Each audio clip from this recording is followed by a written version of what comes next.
Welcome to Steve McCurry here in Genova. It's always an honor.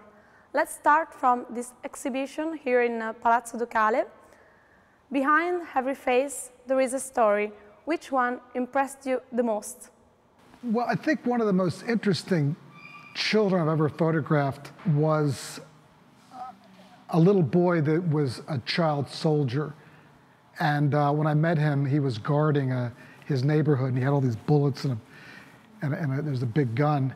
And I was sort of really struck by his youth and the fact that he was in this sort of war situation. And so I photographed him, didn't really get his name, but about 25 years later, I just happened to be back in Kabul, and somebody said, "Oh, you photographed this little boy, and he lives in my neighborhood. Would you like to meet him?"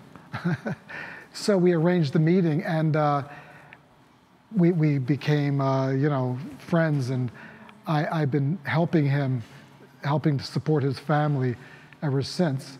And he sells juice and used clothing on the streets of Kabul, but I help him and his family from time to time. So that's, I think, one of the most satisfying stories that I've had, where I was able to actually go back and help this child, and now he's a father of 6 children. All photos here are masterpieces, like paintings. What was the most difficult to take and why? Well, I think the most difficult pictures are the ones that you see some incredible situation and you have no time to get to the picture, to find the picture, to spend time with the subject. You have to work extremely fast, and you later wish you had had more time with that child. But life is fleeting, life is moment to moment, and sometimes you literally don't have time, and you just have to take what you're given, and sometimes what you're given is just that moment. Yeah, what is the process behind this photo? How do you get the perfect shot? There's never really a perfect shot. You do the best you can, and sometimes you work for months or years, and you occasionally get something that's wonderful. Usually much of the work is not great because the situation, the light, or the background, or the moment or the expression wasn't right. But you do the best you can, and in the end, it's just you go through the work and find those few gems. That's kind of, and then that makes it all worthwhile. But there's hundreds of pictures which often don't work for one reason or another. Life spent traveling. In some places, times stopped. In others, you documented changes. Where does your heart belong? Home or in one of the countries you visit? Well, I think my heart belongs at home with my 7-year-old daughter. Her name is Lucia. So that's where I really, now that I have this beautiful child, I want to be home with. We travel together. We've been all over the world.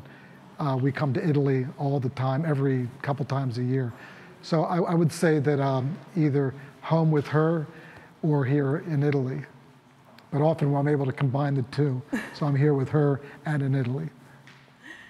You started this job with great courage. What is your advice for young photographers today? And do they have to be worried about artificial intelligence? Well, my advice to a young photographer is be prepared to work hard. You have to have fortitude. You have to have consistency. You have to learn the history of photography. And it's like learning any other skill, whether it's the guitar or architecture or medicine. It just takes a lot of effort and time. That's my main advice. I think artificial intelligence is a huge challenge. We probably don't even understand even now what the ramifications are. But whatever it is, it's going to be a huge game changer. It's going to be probably revolutionary in terms of photography, pictures, cinema, advertising. It's going to be, we can't even imagine how big the impact is going to be. Not dangerous, we hope. There's a great potential for bad actors to do terrible things with artificial intelligence, misinformation.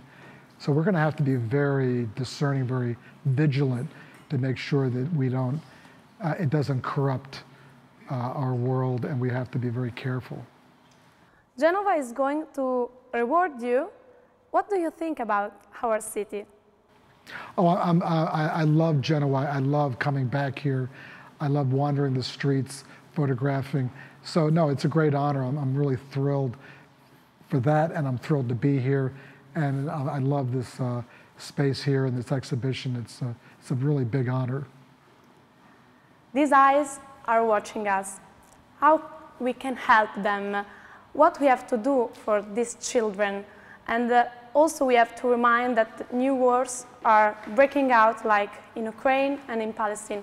What we can do?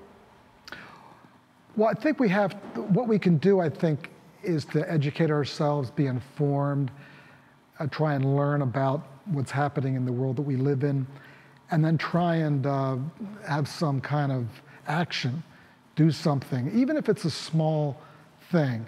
I think photography is a small action, but I think we have to try and do the best we can, perhaps through public opinion, through pressure with the governments, but even small actions are important. So I think that we need to be informed and educated about what's happening in the world. In conclusion, tell us your next projects, your purpose. Ooh, you know, I'm actually working right now on a couple of books about my work, my photography. I'm continuing to travel.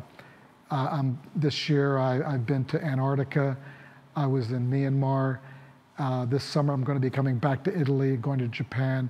So I continue, I'm still striving to tell stories about the world we live in. And to me that's so fulfilling and satisfying, and hopefully the pictures can help illuminate and educate and enlighten us about who we are and the world that we live in. Thank you to Steve McCurry for being here. It was a pleasure having you and your works that are amazing here in Palazzo Ducale. My pleasure, thank you.